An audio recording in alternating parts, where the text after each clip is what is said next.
What's happening? What's happening? What's happening? Welcome back into JC's Pop Culture with me, JC, where you can see all kinds of pop culture content. Could be anything from trailer reactions to EA Sports college football news, or what we have today, another movie review. We got a spoiler review coming down the line here for Unfrosted, the new Netflix movie, Netflix comedy, written and directed by Jerry Seinfeld, and he plays the titular role here. Absurd comedy, kind of over the top. I really had some good laughs throughout here, but it was almost too over the top for my taste. I guess I wasn't really expecting it to go as far with shit as it did, or I guess I was expecting a little bit more true to life story than kind of an absurdist take. If you were a fan of Weird, the Al Yankovic story from, what was that, a couple years ago now, it's kind of that similar tone, just kind of going batshit, telling you off the wall story and throwing in all kinds of jokes and bits along the way as well. And especially this one takes place in the 60s, so it gets to play up some funny bits, about stuff from the 60s, about stuff that we know today that we didn't know then, just all kinds of different shit like that you can throw in. Hell of a cast involved in this one. I mean, Jerry Seinfeld, Melissa McCarthy, Jim Gaffigan, Amy Schumer, Max Greenfield, Bill Burr. That's just the ones I'm naming off the top of my head. I know I'm missing some and shit, but there is a hell of a cast involved in this movie, so definitely, it's worth it for that alone. If you're a Seinfeld fan, you'll probably be into this. If you're a fan of comedy, I would recommend giving it a watch and seeing if it's, lines with your taste. Part of it lined with my taste, part of it didn't. We'll talk about, some of that as we go through the spoilers here in a bit, which if you haven't ever checked out one of my spoiler reviews, I kind of go brief here, little small overall thoughts here at the beginning, then I'll dive in on the plot and throw my rating in at the end. So you're safe right now if you haven't seen this movie. I'm keeping it spoiler free here. In the opening part, I'll let you know when I'm about to dive in on some spoilers, and you can pause this shit, go watch the movie, come back, check out my spoiler thoughts, and get my rating at the end of this. But, overall, I think some laughs throughout, little bit too over the top for my taste. And, I was actually feeling the runtime a little bit in the first act, which I know is funny as shit to say, right? Because it's only a 90-minute movie, so you would expect it would fly by like a breeze. But just the absurdity of it was almost too much for me, to where it was kind of taxing and shit. And I think it was, within that first 30 minutes, I checked the timestamp a couple of times, which I wasn't expecting to do. And I was thinking, man, this movie might end up with a low score unless it, really comes around. But I think it does come around a little bit in that second and third act, especially the third act. There is a character that pops up. Like I said, I'm not going to spoil it, but it's a well-known character that you will know if you were a fan of the project, I guess I will say, to keep it more vague, that this character was involved in, because he's really pretty much playing that character again in the third act, and that cameo really rose this movie up for me, probably almost a whole number score, at least half a number score. And that shit in the third act was really great. And from then on, I thought the movie handled itself well, and maybe it was just me getting more balled in because I was so giddy over seeing that character come back that I was just more into the film at that point. But I liked the third act definitely more than I liked the beginning of this movie, and ended up at the end, being kind of an average to above average movie that did deliver on some laughs. So that was, a good side of it. Some spotty CGI being the negative part. But here at the opening, here is where we're going to dive into the plot a little bit. So if you haven't seen this, pause it, go watch it, come back, check out my spoiler filled thoughts here on JC's Pop Culture. But we can kick this thing off by talking about here at the opening, Jerry Seinfeld's character, Bob Canada. What the fuck was his name? Bob Campara? Bob Cabana, that's it. Robert Cabana, known as Bob and shit, is sitting at a bar. Well, actually, he's not even, we don't really realize that he's sitting at the bar yet. It's a little kid that's kind of the focal point at the start, comes up, orders a pop-tart, and then says, leave the box. So you get a little joke about the bar scene and, a kid, having a bad day or whatever. We see Jerry Seinfeld's character look over, spot, a bag on a stick. So obviously it's a kid that's run away from home, and you get kind of your heartwarming backstory, your C plot, whatever you want to call it, that kind of bookends this movie is, Bob fucking Jerry Seinfeld, fucking, what's his name? Bob Canada. Damn, why do I keep wanting to call him Bob Canada? I just said it, and I can't. Bob Cabana. That's it. I don't know why I can't remember that shit. It's not that hard to remember. But Bob Cabana, noticing that this kid's running away, realizing and being into this Pop-Tart story in the back of the box, and says, hey, that's baloney. Let me tell you the real story, which I guess essentially we're supposed to believe is just kind of him taking up time until they can notify his parents and they can come and get him, which, of course, is kind of, like I said, this is the bookend to the movie. But from there, we dive in on our main plot, because he tells us, going back to the 1960s, 1963 to be exact. And that's kind of where Jerry Seinfeld's narration as Bob, I still lost it. Canada? Bob Canada. Yeah, it's still not Bob Canada. I don't know why I want to be Bob. Canada so bad because it's Bob Cabana. Robert Cabana, his narration dives us into the 1960s, where we jump into our plot here. So let's dive in on the shit. So we're thrown into the 1960s, and the narration tells us we're in Battle Creek, Michigan, where cereal and milk ruled the breakfast world, and the two giants of the cereal world here in Battle Creek, Michigan, Kellogg's and Post. That's kind of what we're following, is this battle between Kellogg's and Post to create the first best breakfast if I could say it right, breakfast pastry. And you get Mr. Kellogg, played by Jim Gaffigan. You get Mrs. Post, played by Amy Schumer. And we get our introduction into kind of this world, mainly with the Bowl and Spoon Awards. The 1963 Bowl and Spoon Awards, we see Kellogg win a shit ton there. Come to find out from Jerry Seinfeld's character, it's because he's bought the awards. They own that shit. That's why they always win. So, you're talking about some corruption involved in this story. With Kellogg's, with Post, with the milkman, and Christian Slater there as one of the milkmen who are pissed that they're making a breakfast product not involving milk. So you see just from the things I'm explaining here at the very beginning how absurd and batshit crazy this plot gets, but a lot of comedy involved with all the craziness that's mixed in there. And like I said, it seems like a lot of these scenes were literally just, for the comedy, just bits. Because one of the first ones that made me laugh was at the Bowl and Spoon Awards. They're doing, the in memoriam, like they do, at the Oscars, honoring, actors, directors, writers, everyone that's part of the industry that's passed. Well, here at the Bowl and Spoon Awards, they're honoring cereals that are no longer with us. I don't fucking remember what the first one was, but the second one was called Grandma's Holes, that had been discontinued. And that was the first thing that made me laugh in this movie. So I tried to jot down some of those points because, like I said, there are good points of comedy in this. Don't get me wrong. It feels like I'm being harsh on this shit. There are some shit in here that will make you laugh. It's just kind of so over the top that it's almost too over the top for my taste. But then here in the first act, we see Bob which of course Jerry Seinfeld's character, Bob, that's who I'm going to call him from here on out. Bob sees some kids diving in the dumpster over at Post. He's like, what the fuck? What are these kids doing in the dumpster? Comes to find out from the guy that's, emptying the dumpsters, it's for the goo. Seems like something may be going on. He's like, the goo. Goes over to the kids, finds that they're dipping, they've got, old breakfast pastries, they're dipping in fruit filling. Bob tastes it and he's like, holy shit, this is great. Runs back to Kellogg, says, hey, Post is working on a breakfast pastry. Mr. Kellogg is like, I thought you were working on that in the past. He was like, I was. We thought it couldn't be done. We abandoned the project. And so Post is moving forward with theirs, and he's tasted it, and it's great. And now Kellogg's wants to get involved. They want to know how far ahead of this is Post. What can they do to compete with them? And obviously from here on out, it's a race to create, what would become the pop-tart shit, the fucking basis of this movie, right? So Mr. Kellogg then hires, or calls their head of security, and they use, spy footage that they've gotten from Post, which is this pretty funny segment here too, because they reveal our janitors have cameras on their mops, and they're showing the footage, and it's the mop with, Mrs. Post, and he's just holding the mop in front of her face and shit. But, the reason that they're showing this is to show that they have Kellogg's old plans from when Bob was trying to make the breakfast pastry before. That's what they're using to create this shit. But it's really funny, just a nice button on the joke. They're having this meeting talking about their janitor with their mop and shit, and all of a sudden their janitor comes in clearly with the fucking camera on his vacuum. And it's like, why are you vacuuming right now? Get out of here. And he's just backing out slowly. You can tell he's videotaping the shit for Post as well. That was a pretty good joke right there. I like that bit. But nonetheless, the scene here is meant to, tell us, hey, Post is still in Kellogg's research. They're using that shit to create this breakfast pastry. And, obviously, wars ensue in here between these two companies. And so after finding out this information, Bob says they need Stan. Him and Stan had their differences, but, they've learned to work together using this veto system and shit. And so we come to find out that Stan is actually Melissa McCarthy's character. She's working at NASA. Her name is Donna Stanowski, and goes by Stan. And she's like, oh, yeah, I'll leave NASA to come back to Kellogg's and shit. Just the absurdity that's involved in this movie and everything continues right there. But she comes back and try and form this team to hopefully, beat Post to the punch, or at least make a better breakfast pastry, whatever the fuck the goal is. And to do that, they assemble a team that they're calling, their first taste test. What was the term here? I got it in my notes somewhere. First taste pilots, their initial taste pilots. And so they assemble on July 20th, 1963, they announced, they're out to make a new breakfast pastry, and they call it a breakfast dingus. And they have Tom Carvel from Carvel Ice Cream, Steve Schwinn from, the bicycles and shit, Schwinn bicycles, Harold von Brandt from Germany, Chef Boyardee Jack LaLanne and Univac, a computer from IBM.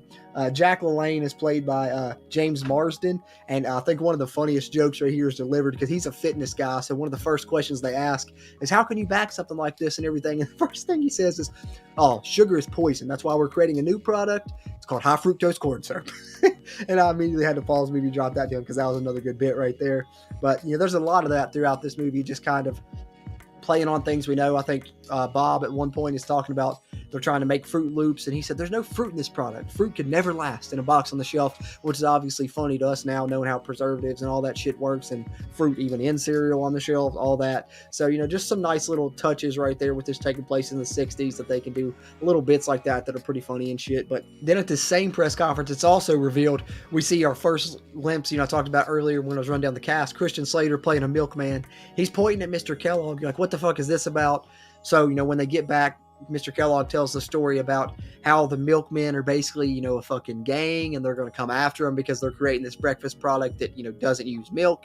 And so obviously this is another subplot that forms. They end up, kidnapping or abducting, I guess, Bob at one point to bring him back and kind of threaten him and shit where they're not using milk. And so that's another, absurd fucking subplot that the milkmen are kind of like a fucking crazy gang in this movie and shit. So like I said, it's crazy. This is a fucking crazy tale, guys. And then from there, we get Major Repost, Amy Schumer's character, calling a big meeting of all, the big heads, Kellogg's, Keebler, Quaker, etc. And she's talking about, they're going to have the breakfast pastry ready to be on shelves like next week. And obviously Kellogg starts panicking at this point. They thought they had months. So then they go and they say, hey, we need sugar. So where do they go? They go to Puerto Rico to meet a man named El Sucre. And basically the El Sucre is, kind of like a drug lord in this. It's like going to Colombian for Coke. They even call it like white powder and shit, kind of the treating the sugar like that as well, because they said they need a shit ton of sugar. They need all the sugar. So they get that hook up with him, which then that cuts off the sugar supply for the Post people. They're pissed. So they decide they're going to deal with Russia. So they go to Russia to try and get their sugar. And then this is where we get character of JFK as the president, played by Bill Burr, which is a pretty funny take. He's talking about Marilyn Monroe and all these attractions to women and shit, and they do some funny bits with the JFK stuff as well, but still do a good job of keeping and paying homage to JFK in kind of a funny yet respectful way, I guess you could say, because he tells Kellogg's he basically needs them to win because Post is working with the Russians. So he tells his brother to get the milkmen off their back. That's kind of how they solve that problem and shit. And so Kellogg's has the backing of the president as well and shit. So from there, now they're trying to decide, okay, what's our breakfast pastry going to be? They're having their team, Chef Boyardee, all those guys come up with ideas, and they all come up with different ideas, but none of them worth a shit. None of them make a fuck. But after feeling like they're lost and everything, Bob goes outside and he sees, the kids in the dumpster again. And these kids are in the dumpster. We saw them in the first act. We see them here in the second act. We'll see them pop up again in the third act. So really at every act break, they kind of cause the driving action and shit, I guess you could say. But they're telling him, hey, you just got to combine what you have sometimes, because they've done that in the dumpster, making like a pseudo facto fucking Rice Krispie treat or whatever. And so he starts thinking about that, has a breakthrough, runs in, tells Stan, hey, if we can combine all these ideas from these different people, maybe we'll come up with something. And combining all the ideas, they come up with the breakfast pastry that of course goes on to become the Pop-Tart, but they're not calling it that yet. It's just unnamed product. They like the way it looks, but they got to test it. They got to put it in toaster. They got to taste test it. And of course they've got to come up with a name. That's one of the main parts here in this third act, is trying to come up with the name of this shit.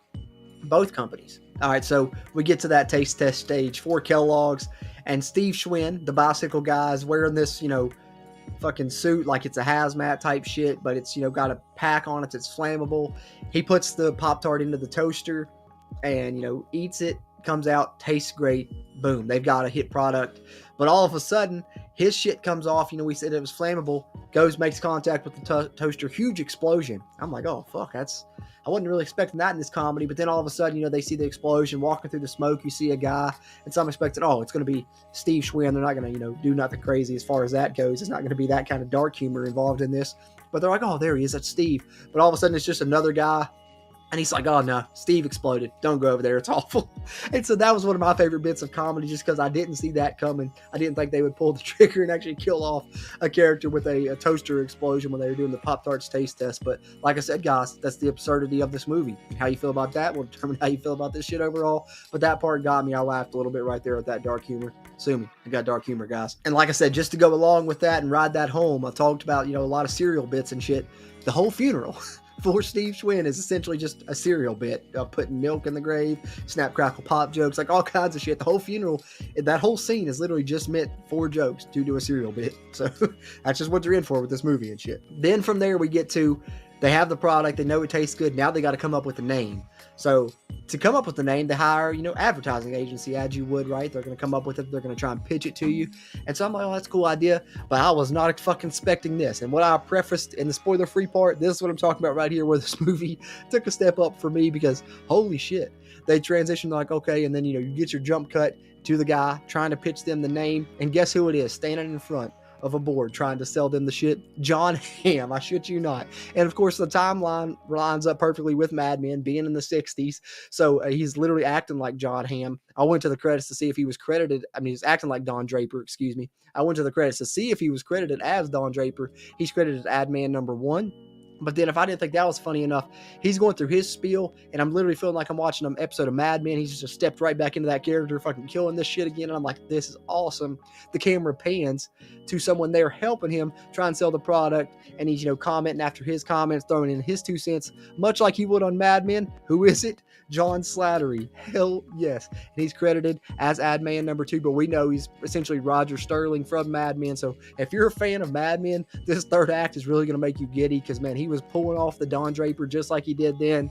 Roger Sterling pulling off his shit, and the way that they're pitching this to the Kellogg's guys almost had me sold on a product named Gel Jolie or whatever the fuck it was, and kind of marketed with sex appeal as Don Draper would, and only Don Draper could do. But man, that was an awesome Mad Men Easter egg here that I was not expecting in the third act of this movie, that really improved my score for this movie because I thought it wasn't really going anywhere, and that perked me up and really made me enjoy the whole third act a little bit more because I was more into it at that point because I was so excited seeing Don Draper in his element and shit out of nowhere. That was fucking awesome. But nonetheless, they don't buy his name, the Gel Jolie and all that shit. So where does Bob go to try and get the name? Of course, they bring in the kids from the dumpster to do a little naming thing. The kid ends up naming it Trat Pop. He sees, some letters on the screen, takes the first letters of them. They're going to name this shit Trat Pop, right? So they go to the press. Walter Cronkite's been featured in brief segments throughout this movie, or obviously a character playing Walter Cronkite on Walter Cronkite, if I could fucking talk right in this review, guys, on CBS News. And he's playing with Silly Putty, and he's talking about, hey, if you take this Silly Putty and you push it up against the ink, it'll take everything off of it. And so he's doing that, and he's going on about some shit, bitching about some marital shit or whatever he's doing. And then when the segment comes and he goes to name the Trat Pop, he can't find his notes. And so he can't find his notes. So he's like, oh, I got the Silly Putty. I can read it off this. So he reads it off his Silly Putty. Obviously, where he's copied it, the text is backwards. And so it comes out pop-tart, as we all know and love and shit. And then they stores, the pastries hit the shelves on the same day. And we get a funny little sequence of the people coming in the store, and you're wondering, which one are they going to buy? Pop-tarts down one side of the aisle, and then Post's version of Pop-Tarts, what they were calling country squares, down the other side, and everyone buys out the Pop-Tarts. They say no one wants to be a square, especially from the country. Kids don't like that shit. So that's why they're selling the Pop-Tarts, and boom, Pop-Tarts wins. And so from then we transition back into the bar, of course, kind of our denouement here to wrap up this film. He tells, the end of the story to the kid. The kid doesn't believe it. He's like, oh, that's crazy or whatever. But by that time, the kid's parents come in, they reunite with him and shit. And as the kid's walking out, there had been a tale about a living ravioli here throughout the story, and we see it pop up out of Bob's pocket, just showing, hey, maybe this shit was true for this kid or whatever. Obviously not true in real life, but for this movie's sake, in this universe, I guess it is. But a fucking absurd tale that really, I said, over the top, maybe too much for me, but definitely delivered on some laughs throughout. So I couldn't hate it. I'm going to put it slightly above average, right around the rankings I've had for a few other comedies. For me, I think this one's going to land right out of 5.5. Had a good time with it. Like I said, few laughs throughout, but I think it was just slightly a little bit over the top for me, and not exactly what I was expecting from this movie, really. But also it threw me some twists and turns that I didn't think it was going to go with, that I touched on here throughout the spoiler part that really made me chuckle with some of the bits throughout, even though a lot of it was a little bit over the top. There were some spotty CGI sequences, especially one dealing with cows when Bob has to quote unquote walk the aisles and have these cows shit all over him, and it's all these terrible looking CGI cows. So most of the production was good, but there were a few things that were spotty with it that hurt the rating. And I think for me, I just felt a little taxed. I think like I said, the third act picked up, but for the first act and maybe the first act and a half of this movie, I was really feeling the runtime a little bit, which is strange to say when you're talking about only a 90-minute movie. But, if you want to turn your brain off, have some fun, have a few laughs, I think you get enjoyment out of it. I'd recommend, taking a watch here. If you like comedy, you'll probably get a kick out of at least some of the jokes and shit, even if you find it to be a little bit more over the top, a little bit too much over the top, rather, like I did. I think it was still, a fun enough time. I don't regret watching it or anything. So I'm going to land on a 5.5 for Unfrosted, but that's just my thoughts. Would love to hear yours. If you've had a chance to check this one out, throw them in the comments. What was your opinion of Unfrosted? And if you made it this far in the video, be sure hit the thumbs up button. That little like right there really helps a shit ton with the YouTube algorithm. And if you're a fan of movies, TV shows, especially superhero comedies like this one, or horror movies, and even the EA Sports College Football video game, I'm talking about that a ton here on the channel as well. So if any of that sounds like it's up your alley, hop along for the ride here at JC's Pop Culture by hitting the subscribe button. Having said that, I appreciate you tuning into this video, and I'll catch you on the next one.